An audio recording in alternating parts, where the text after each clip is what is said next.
Thanks for taking care of my daughter. I'll come pick her up the day after tomorrow. Over the phone, Sana sounded cheerful.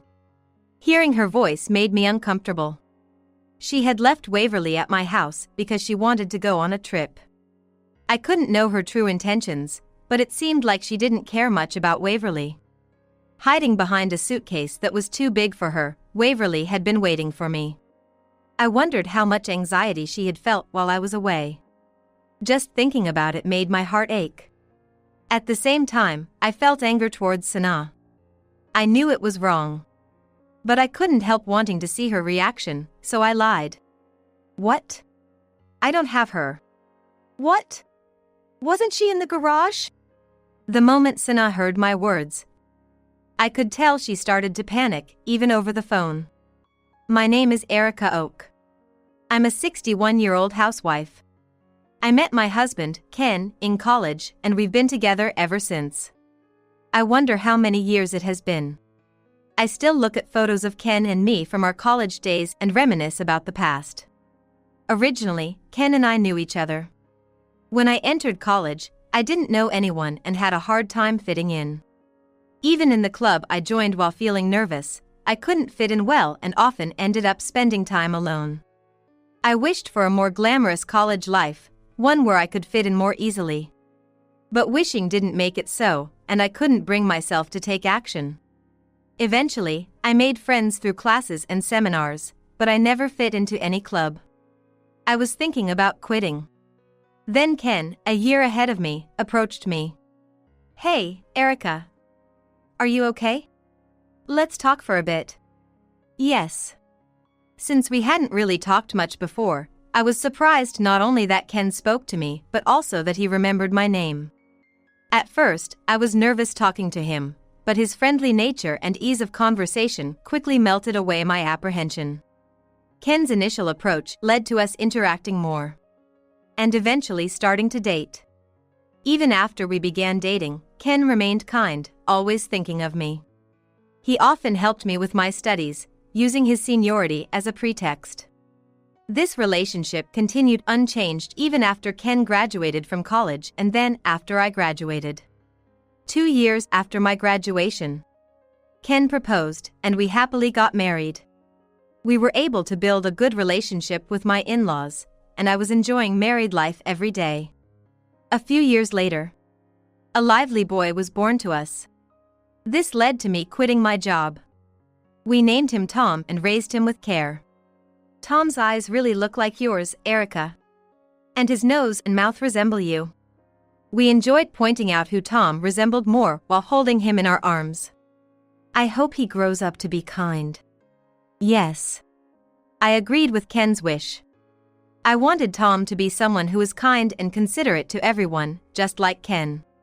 Even if it seemed like I was imposing my desires on him, I couldn't help but wish for it. Just as we had hoped, Tom grew up to be a healthy and kind child. He was doing well in school, had leadership qualities, and was relied upon by his classmates. When I heard this from his teacher, I was not only happy but also felt a pride. Time flew by, and before we knew it, Tom had become a working adult. Well, I'm off then. Thanks for everything up to now. When he was leaving home for his job, Tom thanked us. It was indeed sad to think of the house without Tom. But it wasn't as if it was a farewell forever, we could meet any time we wanted. Yet, the moment he spoke, I was overwhelmed with a sense of loneliness and tears started flowing. Oh, come on, Mom. You're crying too much. Sorry. It just came out of nowhere. Mom's just sad because Tom is leaving home, right? Ken smiled and chimed in, trying to make light of the situation. Feeling the usual warmth of our family until the very end was comforting. 3 years later, on an ordinary day of our peaceful life, Tom called with unexpected news. Mom, there's someone I want you to meet. Someone you want to introduce? I could tell from his voice, even over the phone, that he was nervous. Yeah. It's my girlfriend. We've decided to get married, so I wanted to introduce her. I was shocked. At the same time, I realized just how old he had gotten, feeling the swiftness of my child's growth. Married! Congratulations! Thanks. Tom was a bit shy about it. I wondered what kind of person he had chosen as his spouse. Just as I had gotten along well with my in-laws, could I also get along with this woman? With a mix of anticipation and anxiety, I looked forward to the day we would meet. However, I had never imagined that I would be so affected by her. On the day of the greeting, as promised, Tom arrived at our house with the woman. Let me introduce you. This is Sanaa Norman. I'm Sanaa. Nice to meet you. Sanaa looked at Ken and me but then started to look around nervously. It was clear she was very tense. You don't have to be so nervous. I understand how you feel though. Right. Just relax and feel at home. Thank you. Sanaa then sipped her coffee, seemingly to ease her nerves. Tom had chosen a woman who, just like him, seemed earnest. I thought so at first, but as time passed, I started to feel something was off about Sanaa's behavior. About 30 minutes after Tom and Sanaa arrived. It was good to see Sanaa's tension ease and she began to smile and talk, but for some reason, she absolutely avoided making eye contact with me. Because of this, her demeanor felt somewhat distant. Do you have any hobbies, Sanaa? Hobbies? I'm curious too. Got any hobbies? Reading. No matter what question I asked, Sanaa wouldn't answer me. But to Ken's questions, she would respond energetically with a smile. I wondered if Sanaa was scared of me. But that seemed odd because she appeared quite composed. In the end, Sanaa's attitude towards me didn't change throughout our meeting. Even Ken seemed to have noticed at some point, but chose not to mention it. Likely out of consideration, so I didn't bring up Sanaa's behavior either. Time passed without any improvement in the relationship between Sanaa and me, and the wedding day arrived. Sanaa's behavior towards me remained the same. She would look at me with annoyance and occasionally show a face of disgust. Sanaa, that dress looks great on you. You look really beautiful. Thank you. Hey. I didn't want to impose on her right before the wedding. But I couldn't help being bothered by her attitude towards me. Did I do something to upset you? Huh? I was just wondering if maybe you were scared of me or something. If there's anything you're unhappy with or scared about, please tell me. I'll try to fix it. Upon hearing my words, Sanaa's face once again showed disgust. What? No, nothing's wrong. Oh, really? Aren't you overthinking it? Sanaa coldly dismissed me and walked away, her long dress trailing behind her. Maybe she was right, and I was just overthinking it. I pondered this as I watched her leave. After the wedding and as life returned to normal, Sanaa's attitude towards me didn't change. She seemed to enjoy talking with Ken and Tom, but her interactions with me remained cold. Hey, doesn't Sanaa seem cold to you alone? Finally, one day Ken expressed his concern. Doesn't it bother you? Maybe I should talk to Tom about it. No, it's okay. Indeed, I was upset. But I didn't want to spoil their happiness in newlywed bliss.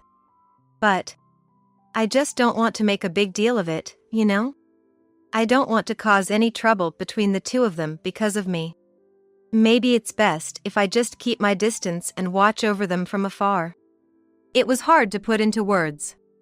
But without saying what I thought, nothing would change. I see.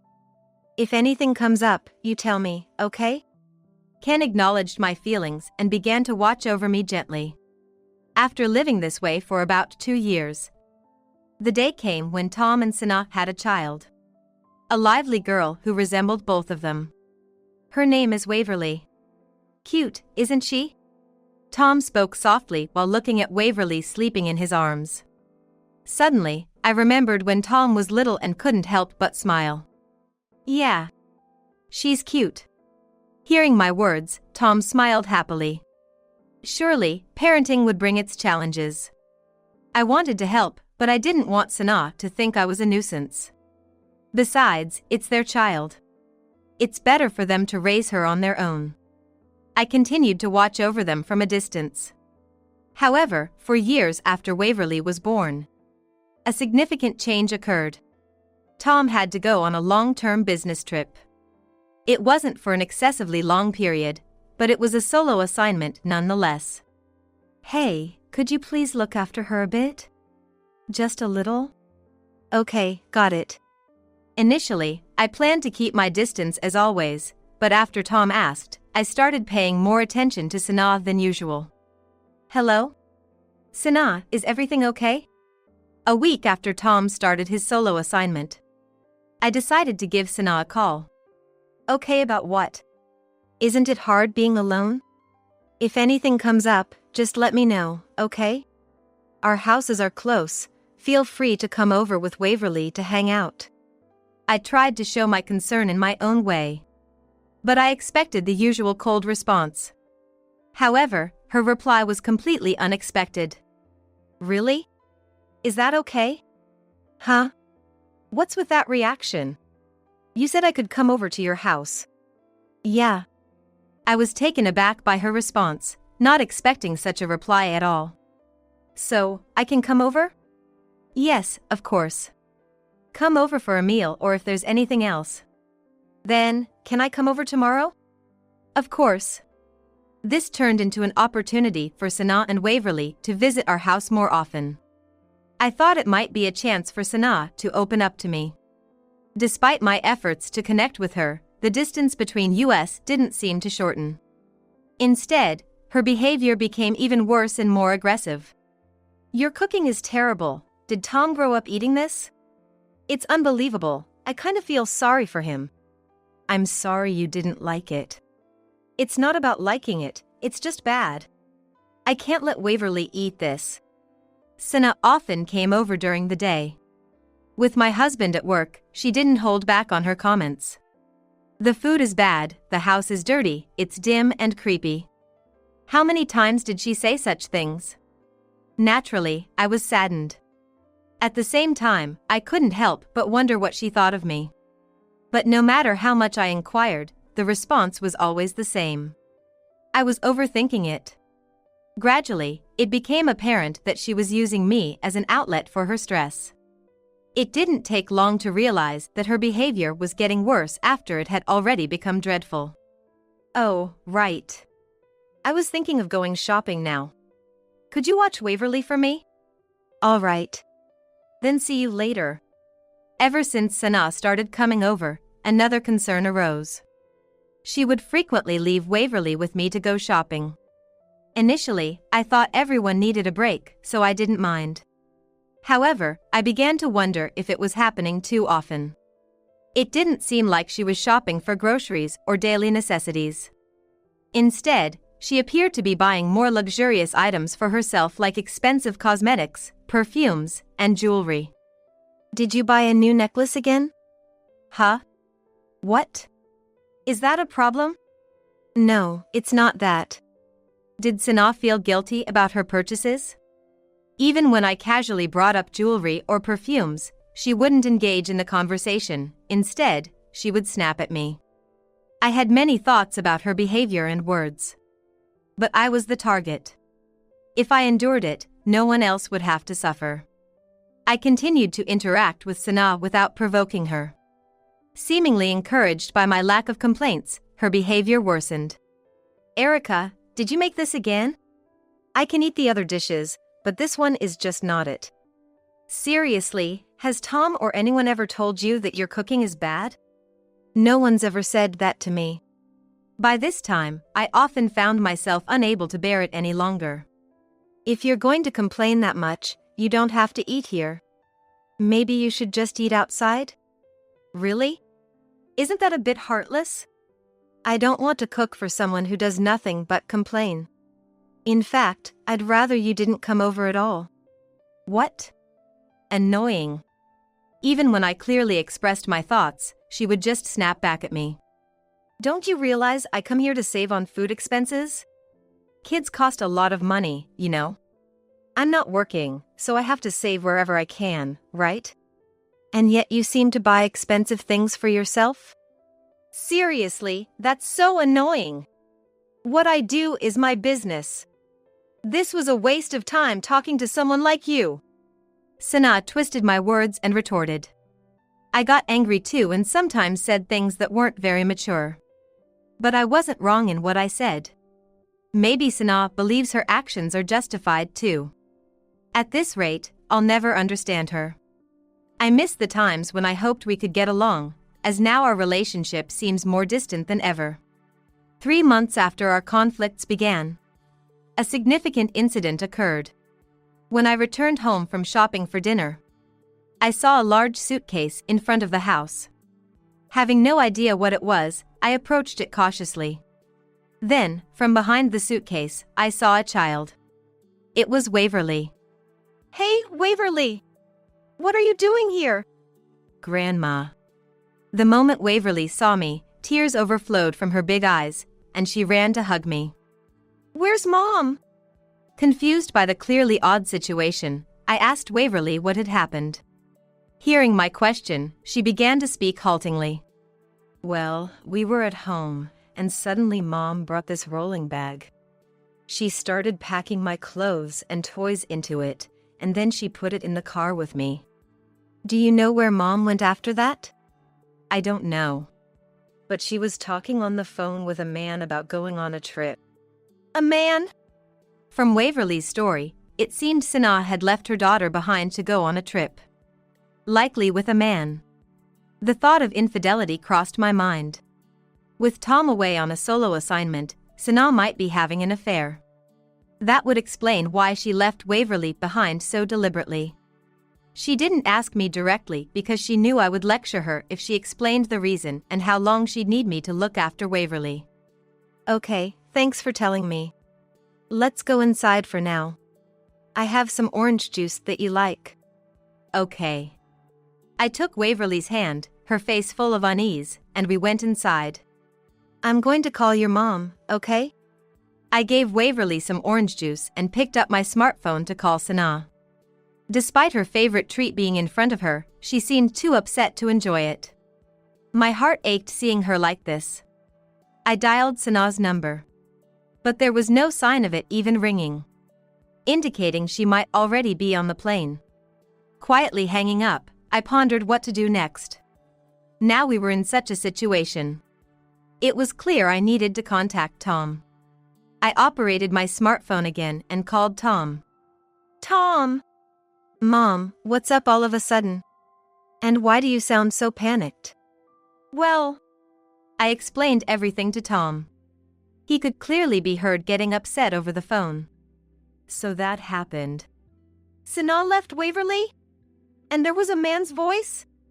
After finishing the story, I waited for his response. Is Waverly okay? Waverly is here with me, so don't worry. That's good then. Tom sounded relieved. However, his anger towards Sana soon became evident. I'm worried about the man, but leaving Waverly behind is absolutely unforgivable. I'll try calling her and talking to Waverly right now. I think she's on a plane right now. I tried to calm an angry Tom with a steady voice. Oh, right. I'm just a bit frazzled. I'll call her when I've calmed down. Yeah, please. Tom regained a bit of his composure and said in a sad voice before hanging up. It seems that even after Tom spoke to her, Sana showed no signs of remorse. Instead, she seemed to be laughing it off. I don't know if I can deal with this anymore. Hearing his anguished cry, my heart ached. About a month after I started taking care of Waverly, I got a call from Sana. Thanks for taking care of my daughter. I'll come to pick her up. Her voice was too cheerful, seemingly without any malice. The moment I heard her voice, anger surged within me. Did she ever consider how Waverly felt, left behind with a suitcase too big for her, waiting for me to return? It just doesn't seem like Sana truly cares about Waverly. I know it's wrong. But I couldn't help wanting to see her reaction, so I lied. What? I'm not taking care of her. The moment Sana heard my words, I could tell she started to panic, even over the phone. What? Wasn't she in the garage? She must have left Waverly in the garage to avoid being seen by the neighbors. My anger grew as Sana spoke without any sense of wrongdoing. Just kidding. Look, she's here. Hey, don't say weird things. She's my precious daughter. The nerve of someone who left their child behind. I had to bite my tongue to keep from saying so. Okay. We'll be waiting then. 2 days later. Sana arrived at our house in a cheerful mood. Thanks a lot. I'll take her back now. Well. Come on, say thank you. You've been looked after. Thank you. Sana sternly told Waverly. Frightened by her mother's words, Waverly mumbled her thanks while looking down. After Sana and Waverly left, I called Tom. Mom. How was Sana? I had already informed Tom after Sana called to pick up Waverly. He asked anxiously about Sana's demeanor. She seemed happy, I guess. I see. Tom sounded clearly disheartened and sighed deeply. I wondered how to reassure him. Then, he said something I hadn't expected. Mom, I'll pay for it, so could you hire a detective agency to check on Sana's actions? A detective agency? His unexpected request made me ask again. Yeah. I understand I'm making her feel lonely by being away, but the thought of her possibly cheating. Honestly, depending on the results, I'm considering divorce. You know, having evidence from a detective agency could be advantageous if it comes to that. Tom's voice conveyed a strong resolve. Dealing with the possibility of his spouse cheating while he's struggling alone with work must be incredibly tough. All right. I'll take care of hiring a detective agency. Thanks. I'll send you her address and places she frequently visits by email. Okay. A few weeks after our conversation, I received the investigation results from the detective agency. As we suspected, Sana was indeed having an affair. It appeared she had been frequently meeting with her lover. During that time, Waverly must have been all alone. Just thinking about how she felt waiting for her mother made me feel terrible. So she was cheating? I reported the findings to Tom, who sounded dejected. Are you going to divorce? I guess so. I just don't have the confidence to continue as a couple. After expressing his sorrow, he made another request. Hey, Mom. Can you join me for a discussion next week? A discussion? I've made up my mind about the divorce, but I want to talk about what she thinks about Waverly and other things. It feels too daunting to face alone. Sorry for being so childish. I was a bit surprised by Tom's request, thinking that marital discussions were private matters. But if there's anything I can do to help, I'm willing to do it. It's no problem at all. I'll be there for the discussion. Thanks. Tom sounded relieved after hearing my response. A week later, Sana came to my house. Waverly wasn't there as Ken had taken her out, so she wouldn't be present for the discussion. What? You suddenly say you want to talk. I'm busy, you know. Sana sat down with an obviously irritated demeanor, fidgeting with her nails. This is so annoying. And why did Ken call me saying he had something to discuss, but then he took Waverly out?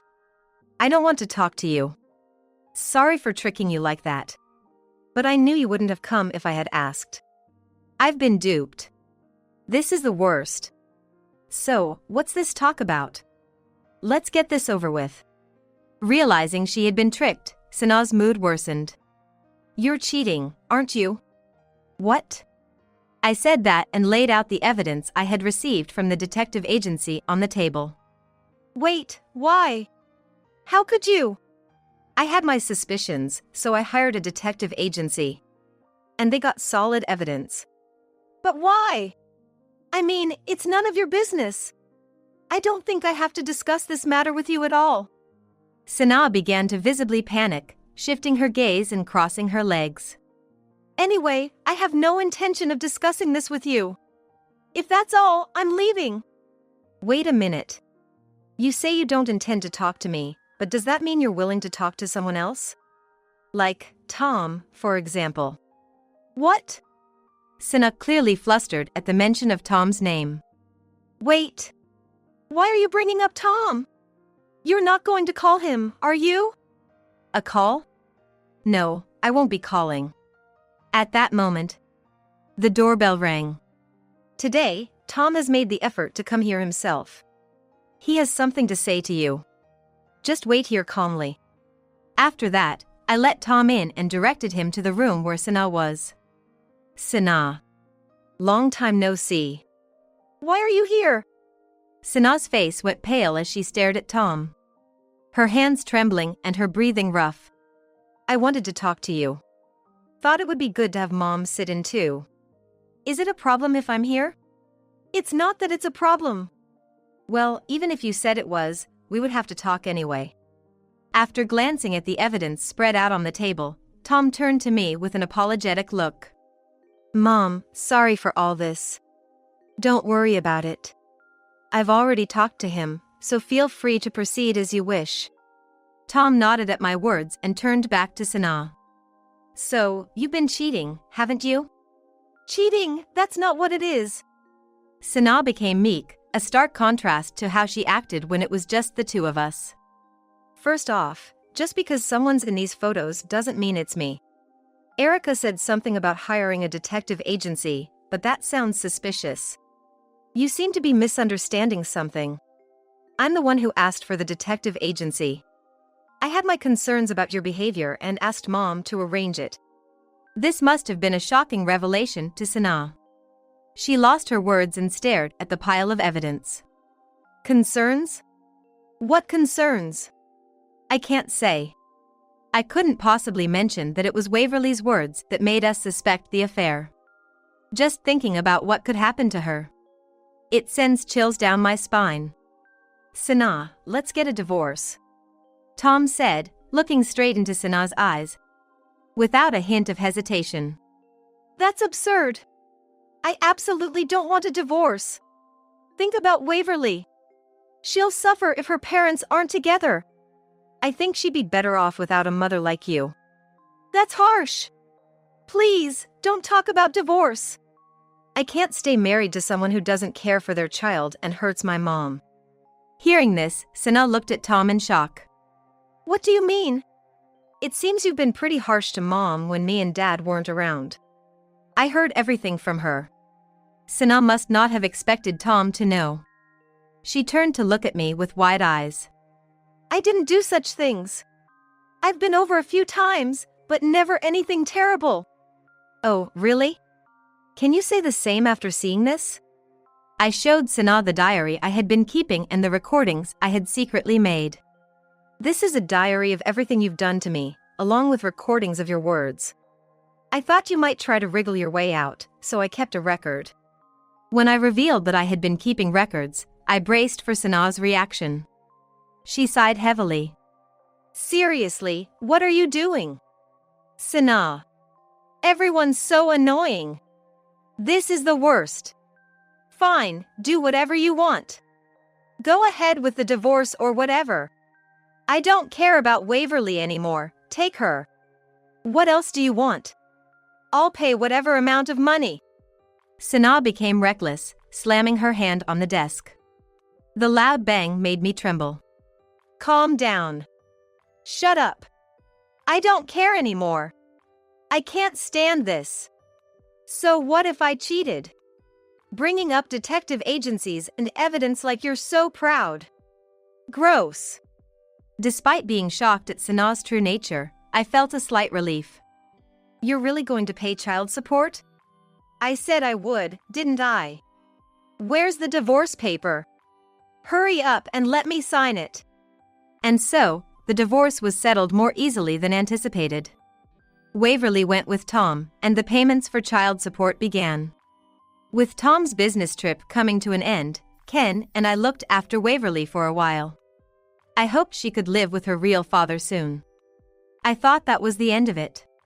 But 2 months after the divorce was finalized, Sana showed up at my house. What do you want? You're supposed to be a stranger now. You're still so annoying. Nothing's changed. The last thing I wanted was to be told I hadn't changed by her. Hey, give me some money. What? I'm out of money. It's your fault this happened, so it's only natural for you to take responsibility and give me money. It was troubling to be blamed. After all, her financial issues were her own doing. Why are you here all of a sudden? I haven't done anything wrong, and I don't owe you money. If you're out of money, why not ask your lover? He ran away when I told him about the divorce. I haven't been working, and I spent my money on him, so I don't have much savings. I've been living off my savings until now, but it's impossible anymore. So, hurry up. The money. That's your responsibility, isn't it? I'm troubled that you're blaming me. Shut up. It's all your fault. Sana repeated the same words without listening to mine. She was beyond my control. It seemed I had no choice but to forcibly make her leave. Just when I was thinking that, I felt a presence behind me. Hey! What are you doing? Tom! Turning around, I saw Tom standing there with an incredible fierceness. What are you doing here? That's my line. Aren't you supposed to be on a business trip? I occasionally come back to see Waverly. And hearing you talk like that. Were you trying to take money from my mom while I was away? You really haven't changed. After divorcing Sana, Tom had reconsidered the loneliness Waverly might feel and started to come home occasionally. Sana, surprised by Tom's presence, soon pleaded with him in a cloying voice for reconciliation. Hey, Tom! Can't we start over? I promise I won't cheat again, and I'll take care of the house and parenting properly. You're just after my money, aren't you? You don't love me or Waverly. You just love someone with money, right? I'm not that kind of person. Then why are you here begging for money? Blaming everything on my mom, it's really ugly. Divorcing you was definitely the right decision. Tom, as fierce as ever, pressed on Sana. His presence was so imposing it could be frightening to an onlooker. Just go back home. And don't ever show your face to us again. Wait! Tom pushed Sana's back, trying to force her out of the house. Please! There's nothing to reconsider. If you come to this house again, I'll call the police. Got it? Upon hearing the word police, Sana quieted down and was pushed out of the house by Tom. Whether she was scared of the word police or had come to realize she was not a good presence to warrant police involvement, it is something only she would know. After that, Sana stopped coming to the house altogether. However, she began to frequently email Tom, all with pleas for reconciliation. While it's generally good not to give up on things, it's important not to forget that persistence can sometimes be perceived as bothersome. According to Tom, if sending me emails makes her feel better, then it's a small price to pay. For now, she's been making child support payments, so I'll leave her be. A year has passed since then. Tom finished his business trip and started a new life with Waverly. But we haven't grown distant. We visit each other's houses frequently and continue to share our lives. It's very gratifying to be able to watch Waverly grow up close. Waverly is almost a primary school student now. A school bag, a hat, textbooks. She arranged them on her brand new study desk, smiling happily. I'm excited to go to school. Seeing her innocent smile made me feel even more affectionate towards her. Yes, indeed. I want to continue watching her grow up close. That's what I wish for the most right now. All right, everyone's presentations are done. Nick, the manager, said as he tried to move the discussion forward. Excuse me, I haven't. I recently found out something. Nick interrupted me and began to speak. There's apparently someone in this department who didn't graduate high school and is just a part-timer. Meetings should be for employees only. Absolutely right. His lackey, Mike, of course, agreed with Nick. I'm leaving. After leaving the meeting room, I started to shut down my computer. I noticed that an email had arrived, not in my personal inbox, but in the company's shared email. Thinking, there's no point in speaking up, no one will listen, I went home quietly. The next day, I heard a commotion from Nick's desk. He was staring at his computer screen, his face pale. "Nick, is something wrong?"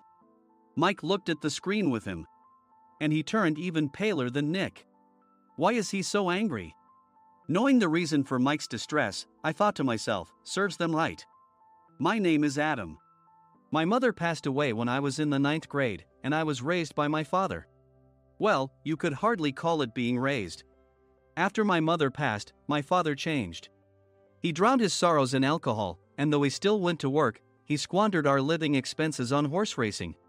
Because of that, I had to start working part-time as soon as I entered high school. Every month, I went to the convenience store with bills in hand that couldn't be auto-deducted from my father's account. Even though I endured it because I didn't want to be alone, I reached my limit in my 2nd year of high school and dropped out. I found a live-in job at a distant inn. Thank you for everything. The day I left home, my father, still staring at the TV, spoke. Take care. That was our last conversation.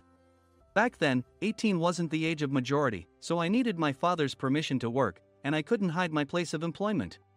Yet, my father never visited me even once. I kept working just to survive, and before I knew it, I was 42. Years of hard work paid off, and I was transferred to the headquarters. I was thrilled to be recognized by the company, as I thought I'd be working in the field until retirement due to my lack of formal education. Listen up. Our work can change the future of our employees. Don't drag us down. On my first day after the transfer, Nick, dressed in an expensive suit, spoke sternly. There was a reason for this. Our inn was located in a prominent tourist destination, known so well that everyone in the state could sing its commercial jingle. At its peak, we had 5 locations within the state. But that was long ago. Due to financial difficulties and aging facilities, only the place where I had worked for many years and the original establishment remained. I was prepared to lose my job anytime, but now there was a glimmer of hope. With the rise of social media, the tourist area where the inn was located started gaining attention again. Depending on how hard the sales department, where I was transferred, worked, we could either thrive or be forced to give up this prime location to the new hotel chains continuously popping up. For Nick, who had switched careers from another industry to strengthen our sales, this was a battle he couldn't afford to lose. I understood why he had to be strict. I will do my best.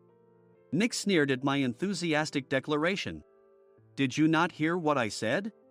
I'm sorry. I thought I was listening carefully.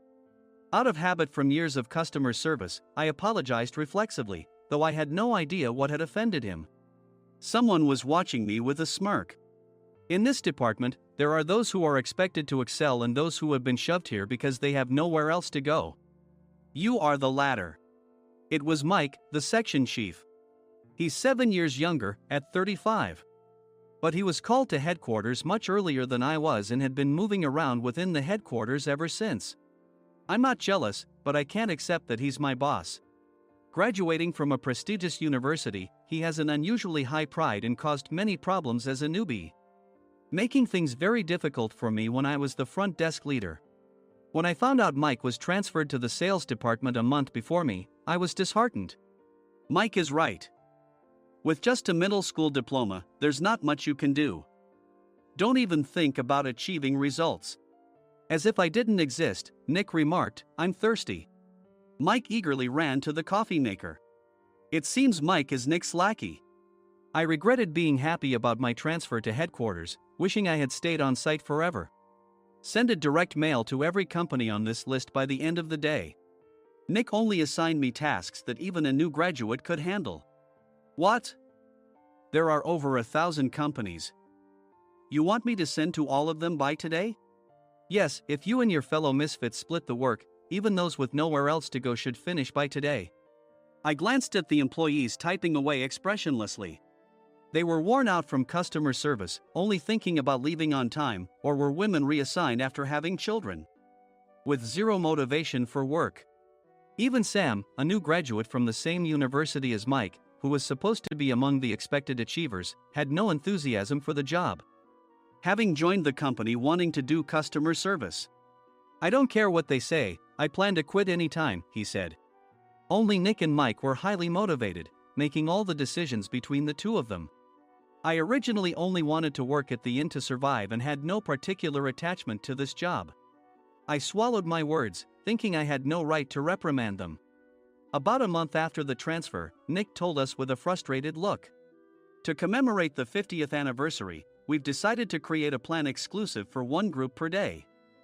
Originally, Mike and I were supposed to come up with it, but our president, Mr. Thompson, insists on hearing everyone's opinions. So, you all get a chance. As Nick explained, Mike began handing out prints. Make sure not to embarrass Nick. If your ideas are half-baked, you'll have to redo them. It seemed that they had printed his handwritten notes by Mr. Thompson, which included several questions and a section for free responses. It made sense why Nick had to seek our input, given that all responses had to be submitted to Mr. Thompson. We were given a week to think about it, and a meeting was scheduled to compile our ideas. My plan is to let guests enjoy both the old and modern America. Nick began the presentations. Guests would watch a master confectioner at a nearby traditional sweet shop make sweets in front of them. The welcome drink would be premium tea in a bottle. Nick's plan was certainly attractive. After his presentation, Nick called on us to present in the order we were seated. Just as I stood up for my turn. All right, everyone's presentations are done. Excuse me, I haven't. I recently found out something. Nick interrupted me. There's someone in this department who didn't graduate high school and is just a part-timer. He was likely talking about me. I joined the company as a part-timer and was made a full-time employee when I turned 20. That was 20 years ago, so Nick and Mike probably had no chance to know until recently. Meetings should be for employees only. Absolutely right. After that, Nick kept creating opportunities to solicit everyone's opinions, purposefully excluding me from speaking. The meeting unexpectedly heated up and went past the scheduled end time. A few people asked to leave, and the discussion continued with the remaining few. Still here? Normally, you'd leave in that situation. Though I had no attachment to the job initially, hearing kind words from customers made me want to make them happier. For someone like me, with nowhere to go, the inn was my home and customer service was my life. I felt pathetic about my current self. I'm leaving. I left the conference room and started shutting down my computer. I noticed an email had arrived, not in my personal inbox, but in the company's shared email. Thinking no one would listen to what I had to say anyway, I quietly went home. The next day, while preparing the DM as instructed, I heard a commotion from Nick's desk. In his haste to stand up, he hit his knee on the desk. He stared at his computer screen, his face pale. Nick! What's wrong? Mike, thinking he should be the first to rush over, approached Nick while still wearing his coat. He peered at the screen with Nick. And he turned even paler than Nick. Why is he so angry? Who is responsible for this company? Nick, more irritated than ever, asked, and Mike answered without checking. Probably Sam. Sam wasn't there because he was attending a morning training session for new hires. Nick gave up on getting angry and returned his gaze to the screen. They were looking at an email that arrived right after the end of the working day yesterday. Apparently, no one, including me, had checked it before leaving. The email was from a large company that used us for their annual employee trips. The president and executives of that company also frequently used our services personally. President of the company, Mr. Mason himself, had declared that neither he nor his company would ever use our services again. Well, some companies cancel their employee trips or stop using our services due to financial struggles. Let's just move on. Mike kept wiping the sweat from his forehead with a handkerchief. Knowing why Mike was so agitated, I quietly watched their interaction. Do you know how much revenue we get from that company? We can find other guests to fill the rooms, but we'll lose the banquet costs, gift shop revenue, rental car fees, and more. Moreover, the gifts were supposed to be prepared by the traditional confectionery shop involved in Nick's proposed plan. If it's known that we incurred such a huge loss at this critical time, Nick's position in the company would be jeopardized. Nick took a deep breath, seemingly trying to calm himself. All right, Mike. Go to New York right now and apologize to Mr. Mason. What? You're coming with me, right? I have urgent work to do. I trust you, which is why I'm entrusting this to you. Please. Mike, believing Nick's sincerity, agreed with a determined look on his face, saying, "Yes. That's Nick for you." Even if Mike went to apologize, Nick would shift all the blame onto him if the client didn't change their mind. Well, it was Mike's fault to begin with, so it served him right. About 3 hours later, Sam answered a call from somewhere and repeatedly apologized, saying, "I'm very sorry." Everyone watched to see what was happening. After ending the call, he informed Nick with a weary tone. When Mike arrived at the client's company, he only made things worse, further infuriating Mr. Mason. He was demanding, "Get his boss here immediately." It was no wonder Sam was exhausted, dealing with such a call right after returning from training. "What is that idiot doing?" "All right, Adam, you're coming with me. If sacrificing Mike didn't work, then I must be next." Normally, I'd want to refuse at all costs, but I saw an opportunity in this situation. "If I can be of assistance, I'd be happy to join you." I immediately followed Nick, and we flew to New York. When we introduced ourselves at the reception, it became clear how serious the situation was, as the receptionist personally escorted us to the president's office. Angry voices leaked through the door, making both Nick and me uneasy. "Excuse me. I'm Nick, the supervisor. I understand my subordinate has caused you trouble, and I deeply apologize." Nick, with his experience in the corporate world, knew enough to offer an apology before excuses. However, his customer service skills left much to be desired. I sighed as I saw Mike trembling like a small dog in the corner of the room. "What kind of training are you giving your subordinates?" Mr. Mason glared at Nick with a red face. The intensity of his gaze made even Nick take a step back. Regrettably, I joined this company only 2 years ago and was unaware of Mike's issues. I should have identified his shortcomings sooner. Indeed, I should have realized sooner. No sensible person would come to apologize and then give a lengthy presentation on the drawbacks of not using their in. Nick froze, his mouth slightly open. Suspecting the worst, I picked up the documents that had fallen to the floor. It seemed Mike hastily prepared these documents on the plane, listing the disadvantages. Disadvantage 1: if you change the venue for the company trip, employees might suspect it's for cost-cutting reasons, leading to a negative impression. Reading it aloud half-jokingly, Nick snatched the papers from my hand and checked the contents with a furious expression. Among the stack of documents was a receipt from a nearby convenience store's copy machine. I felt a pang of dread, hoping he hadn't shown the receipt as well. What do you think he said when I asked what kind of nerve he had to do this? I'm very sorry." Faced with the dire situation, Nick must have thought there was nothing left to do but apologize. In a voice smaller than I'd ever heard from him, he uttered words of apology. He said, "I'm a Harvard graduate. I don't believe I said anything wrong." "Mike, what have you done?" Forgetting his plan to pin the blame on Mike, Nick yelled loudly, even in front of Mr. Mason. "I didn't do anything wrong." "You're still saying that? Look at him." Mike pointed at me with a shaking hand. "I was assigned to headquarters in my 20s and now I'm a section chief. This guy only made it to headquarters at 42. Everything I've done proves I was right. So why are we losing the contract?" Having said his piece, Mike collapsed to the floor. "Of course. You were sent there because you had nowhere else to go." Mike never expected to hear such words from someone he looked down upon. He lunged at me, and Nick hurriedly stepped in to stop him. "Mr. Thompson told me Mike is a quick thinker, and to take good care of him." There's no way he was pushed aside. "Don't make things worse here. He didn't say quick thinker, he said only quick-witted, didn't he?" I don't remember that part." I recalled the many troubles Mike caused when he was a newbie. When Mike was on the front line, his pride was so high that he never apologized to customers. Customer service, especially in our job, doesn't work alone. It brings both good and bad situations. If the front staff or housekeepers made mistakes, or the cleaning company didn't properly clean a room, one had to apologize to the customers regardless of personal fault. Mike, in such situations, would never apologize, insisting he wasn't at fault. This often angered customers, and as the front desk leader, I frequently had to apologize on his behalf. He caused complaints and disrupted operations, which is why he was quickly moved to headquarters.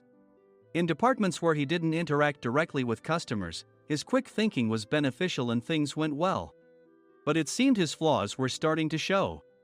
Corporate reservations are supposed to be entered into the system by the sales representative.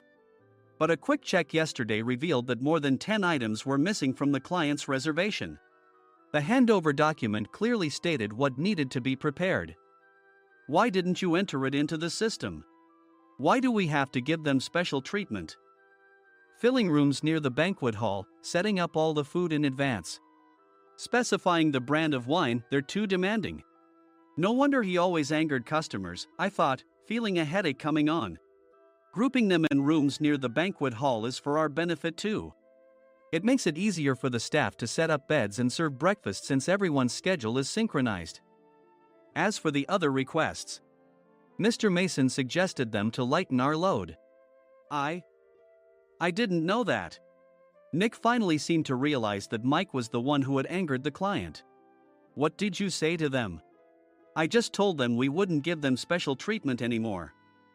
We shouldn't waste effort on things that don't bring in money. I was utterly exasperated at his lack of understanding of customer service. Of course, we shouldn't comply with unreasonable demands. But carrying over successful practices from past stays makes customers feel remembered and enhances their experience. Good memories encourage repeat visits. That's part of our job. I looked down at Mike, who was sitting on the floor. In our job, nothing is a waste. Mr. Thompson likely moved you to the sales department, hoping you'd finally understand this. How do you think he feels now that you failed to meet his expectations? Mike, tears in his eyes, fled the president's office. I was amazed he still hadn't apologized. You have it tough, Adam. It's okay, we're all employees of the same company. I deeply apologize for this disrespectful incident. Especially after all the care you've shown us. If it weren't for you, Adam, I really would have stopped staying here. When I heard you were moving to the sales department, I was willing to reconsider if you handled it. Seeing us talk so amicably, Nick's face contorted. Do you two know each other? Adam's service is excellent. I always requested him specifically. Normally, we don't accept specific staff requests, but we made an exception for Mr. Mason, adjusting my shifts accordingly. He had personally stayed at our hotel just before my transfer, and during casual conversation, I mentioned, I'm moving to the sales department soon. If I hadn't told him then, things could have been much worse. Please continue to take care of us. I look forward to it. On the return flight, Nick awkwardly offered me a can of beer. It's still working hours. Of course, I had no intention of forgiving him for a single beer. Nick might try to pin everything on Mike and avoid any consequences. While pondering this, a startling fact came to light. Nick, the tea bottles for the plan have arrived. I handed Nick a bottle labeled with our inn's name. They look good. What are you talking about? These are plastic bottles. I had assumed we would use the trendy, high-end bottling tea. But what arrived were ordinary plastic bottles of tea with customized labels. The only unique aspect was the label, which had the inn's name, making it look customized. Upon further investigation, I discovered that a substantial amount of money was set to be paid to the tea company. It was priced like bottling tea. Does this plastic bottle really cost $100 each? The tea inside is specially blended for us. The extra cost is for that. Wouldn't it be better to use another tea company? Or is there a specific reason we must use this one? As Nick continued to make excuses, I showed him a printed email. I informed the tea company's president, Mr. Mitchell, that we discovered irregular payments and he confessed. He said you two were high school classmates and planned to split the extra money. That idiot. Why did he confess? That's not important. You should worry about yourself, this could turn into a police matter. Opening the bottle cap, I suggested. How about calming down with this tea? It supposedly has a relaxing effect. Nick drank the tea frantically. In the following days, decisions were made about their fates. Mike was reassigned to the General Affairs Department, with no chance of transfer or promotion, as per Mr. Thompson's orders. As for Nick, since the payment to the tea company hadn't yet been made, he narrowly avoided legal trouble. Instead, he was encouraged to leave the company, and to avoid further complications, Nick submitted his resignation. Rumor has it that connections between HR departments have made it difficult for him to find new employment. Even though it was good to have those two gone, something unexpected happened in the sales department. Everyone became motivated and united in refining the 50th anniversary plan. In the end, my plan was adopted. We collaborated with the Tourist Information Center to provide personalized guides. The plan, tailored to the number of guests, was truly special for the 50th anniversary. Hey, is Adam's family coming to stay? I immediately booked that special plan for my family. Sam noticed it on the reservation list and quickly picked up on it. Yes, I'm inviting my father. That's great. I might invite my parents too. I lacked the courage to face my father just as Adam. But here, with the confidence Mr. Mason praised, I felt ready. The 50th anniversary plan was a perfect opportunity to reconnect with my father. I hoped to bring back the days when we could laugh together as we once did.